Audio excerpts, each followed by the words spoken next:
मैं सुमित कुमार नालंदा तक के साथ। तो आज मैं आपको बताने जा रहा हूँ एयरपोर्ट पे जॉब कैसे करें। तो हम आपको अपने बारे में पहले बता देना चाहते हैं कि मैं भी एयरपोर्ट पे ऑलरेडी 3 साल जॉब कर चुका हूँ। IGI एयरपोर्ट जो नई दिल्ली में है। IGI का पूरा नाम है इंदिरा गांधी इंटरनेशनल एयरपोर्ट, जहाँ पे ग्राउंड स्टाफ का हम जॉब किए थे। तो 3 साल का एक्सपीरियंस है। तो आज हम आप जो भी इस वीडियो को सुन रहे हैं या वो जॉब करना चाहते हैं एयरपोर्ट पे, तो इस वीडियो को जरूर सुने। उनकी पूरी गाइडलाइन दी जाएगी जिसके थ्रू वो जॉब कर सकते हैं।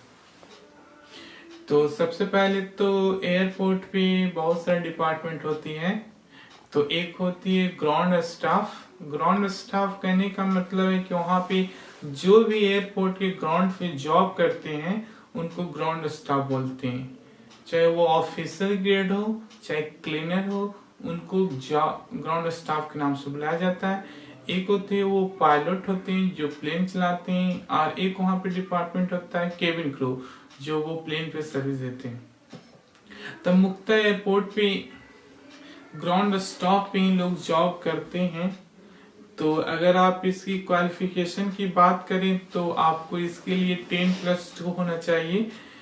तो अगर आपका 10+2 है तो आप जॉब के लिए एलिजिबल हैं एयरपोर्ट जॉब के लिए, क्योंकि एयरपोर्ट जॉब के लिए आपका एज मायने रखता है और आपका क्वालिफिकेशन।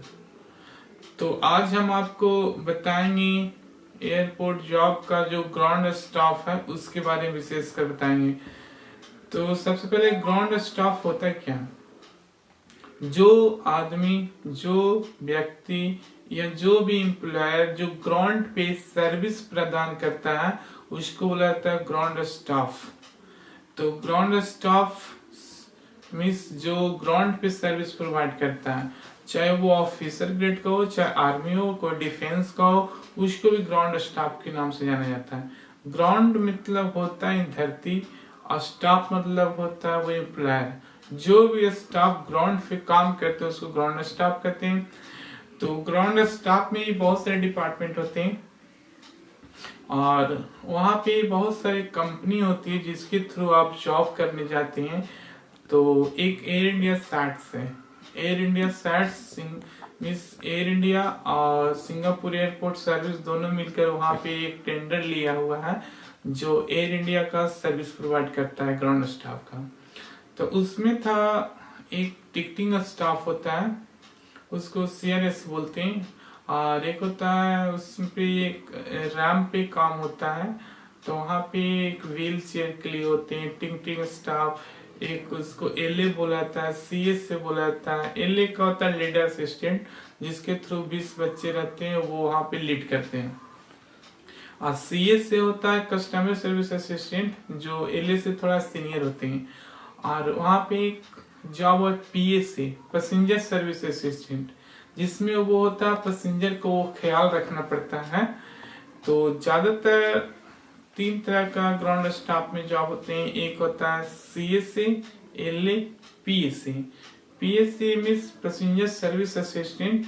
जो आप कभी एयरपोर्ट पे एंट्री करते होंगे तो आप देखते होंगे कि वैसे व्यक्ति जो चलने में असमर्थ हैं तो वो व्हील चेयर के थ्रू वो जाते हैं, जिसके लिए वो असिस्टेंट देते हैं PSA। तो अगर आप PSA की सैलरी की बात करें तो आज के डेट में 18,000 लमसम सैलरी उसकी है। और वहाँ पे ओवर टाइम भी मिलता है और नाइट अनाउंस का भी सुविधा दिया गया है। तो अगर आप PSA में करना चाहते हैं तो उसमें मिनिमम 12th पास हो जाना चाहिए और इंग्लिश आपको लिखना पढ़ना आना चाहिए, क्योंकि वहाँ पे जो फॉरेनर आते हैं उनको आपको सर्विस प्रोवाइड करना है। सर्विस प्रोवाइड करने का मतलब है उसकी पूरी तरह से हेल्प करना है, बोर्डिंग से लेके उसको आप ऑफ बोर्डिंग से लेके उसको लैंडिंग तक। क्योंकि जो पैसेंजर बाहर से आते हैं, आउट ऑफ फॉरेन से आते हैं, तो उनको आपको गाइड करना है कि आप कैसे बाहर जाएं, कैसे उनको सर्विस प्रोवाइड किए। इसलिए आपको नॉर्मली थोड़ी बहुत पढ़ाई लिखाई होना चाहिए जिससे आप गाइड कर सकते हैं। एक होता है लीडर असिस्टेंट, जिसका ज्यादातर काम कॉन्टेक्ट होते हैं। एयरपोर्ट पे बहुत सारे काउंटर लगे हुए होते हैं, सभी कंपनी का अलग अलग काउंटर लगा रहता है। तो उस काउंटर पे वो टिकटिंग का स्टाफ, टिकटिंग का जो काम करते हैं, या जो बैगिंग का हो या लगेज का हो, वो काम करते हैं एले, या वहाँ पे जो टिकट बोर्डिंग पास देते हैं। और जैसे प्लेन पे हम लोग उसको टिकट बोलते हैं, तो एयरपोर्ट पे उसको बोला था बोर्डिंग पास। तो बोर्डिंग पास देने का काम करते हैं एलए या सीएसए। सीएसए से एक ऊपर होता है सीनियर सीएसए, जिसके लिए आपका क्वालिफिकेशन ग्रेजुएशन होनी चाहिए। उसके लिए अच्छी आपकी कम्युनिकेशन होनी चाहिए, क्योंकि वहाँ पे कोई भी जब पैसेंजर से कोई दिक्कत होती है तो वहाँ पे सीएस से आके हैंडल करते हैं। तो इसके लिए आपके पास अच्छा क्वालिफिकेशन होनी चाहिए, और आपका कम्युनिकेशन, आपका ग्रूमिंग, आपकी बातचीत करने की तरीका सही होनी चाहिए। तो अगर आप पीएसए में जॉब करना चाहते हैं तो नॉर्मली है, लेकिन पीएसए से अच्छा उससे एडवांस होता है एलए, जिसकी सैलरी लमसम 19,000 19,000 20,000 हो गया। तो अगर आप सीनियर सीएस से करना चाहते हैं तो उसकी 25,000 का लमसम सैलरी मिल रहा है। तो अगर आप जॉब करना चाहते हैं फुल आप पे डिपेंड है, लेकिन हम आपको ये बता देना चाहते हैं कि एयरपोर्ट पे जॉब के लिए आपकी पूरी कम्युनिकेशन स्किल पे डिपेंड करती है। तो कम्युनिकेशन करने का मतलब कि आपका बोल चाल आना चाहिए, लिखने पढ़ना आना चाहिए, कस्टमर के साथ बिहेव कैसे करें, उसके साथ ट्रीट कैसे करें, तो आप जॉब कर सकते हैं। तो ज़्यादा इसके लिए आपको बॉडी लैंग्वेज या ज़्यादा स्मार्टनेस की जरूरत नहीं है, बशर्ते आप में गार्निश होनी चाहिए, तो आप ये जॉब कर सकते हैं। तो एयरपोर्ट पे जॉब करना बहुत ही आसान है, बशर्ते इसका वैकेंसी आती है, आप कंपनी में जाए, पता लगाए, आपकी जॉब आसानी से हो जाएगा। बहुत सारे का ये एम होता है कि एयरपोर्ट पे जाए, वहाँ पे जॉब करें, और वहाँ का ग्लैमरस लाइफ है। जैसे आप एयरपोर्ट एंट्री करें, देखने से तो बहुत अच्छा लगता है एयरपोर्ट, और वहाँ पे काम भी बहुत अच्छा है, 3 शिफ्ट में वहाँ काम करवाया जाता है। तो अगर आप चाहते हैं किसी शिफ्ट में आप अपना रोटेशनल शिफ्ट होता है, तो आप वहाँ पे कर सकते हैं। तो वहाँ पे सबसे अच्छा फायदा है कि नाइट अनाउंसमेंट होती है, रात में आने जाने के लिए कैब का सुविधा प्रोवाइड करवाया जा रहा है। तो एयरपोर्ट पे जॉब करना बहुत ही आसान है, बशर्ते आपकी कम्युनिकेशन हो। तो इसके लिए कहीं से भी आप इंस्टीट्यूट से ना जाएं कि वहाँ पे 1,00,000 2,00,000 लेके वो आपसे पैसा ले लेता है, और वहाँ पे तो इसके लिए क्या करना है, नॉर्मली इंग्लिश का आप क्लास करिए, जहाँ से आपकी कम्युनिकेशन इम्प्रूवमेंट हो, और वहाँ के थ्रू आप इस जॉब कर सकते हैं। और नॉर्मली जैसा कि हम इंटरव्यू देने गए थे, तो वहाँ पे नॉर्मली आपसे क्वेश्चन पूछे जाएंगे।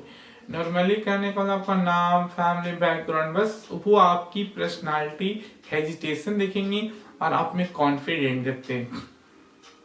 क्योंकि सबसे पहले तो आप में कॉन्फिडेंट नहीं रहे तो कस्टमर से आप डील नहीं कर पाएंगे, पैसेंजर से आप बात नहीं कर पाएंगे। तो आपको वहाँ पे कॉन्फिडेंट चेक किया जाता है, और आपकी ग्रूमिंग कैसी है, आपकी बोलने की कला कैसे है। इंटरव्यू में बहुत ही सिंपल क्वेश्चन पूछे जाते हैं, बशर्ते लेकिन आपको वो वे ऑफ स्पीकिंग होनी चाहिए, कम्युनिकेशन होना चाहिए, तो आप इजिली पास कर सकते हैं, ऐसा कोई बात नहीं है। तो नॉर्मली जो एवरेज सैलरी 20-25,000 जाता है, और जैसे आपकी एक्सपीरियंस होती है तो वो आपको और हायर करते हैं। जो एयर सैट्स था कंपनी, एक सेल्वी है, वो थर्ड पार्टी कंपनी है, लेकिन अगर आप वहाँ पे सर्विस प्रोवाइड करते हैं तो कुछ दिन एक्सपीरियंस होने के बाद वो आपको जॉब पे ले लेंगे, और वहाँ पे जॉब आप कंटिन्यू कर सकते हैं। तो ये रहा आपका वीडियो। नेक्स्ट वीडियो भी आपको बनाया जाएगा, जिसपे हम स्टेप बाय स्टेप एयरपोर्ट पे कैसे एंट्री होती है, क्या क्या प्रोसीजर होती है, ये सारे आपको बताया जाएगा। Thank you. तब बने रहिए नालंदा तक के साथ। थैंक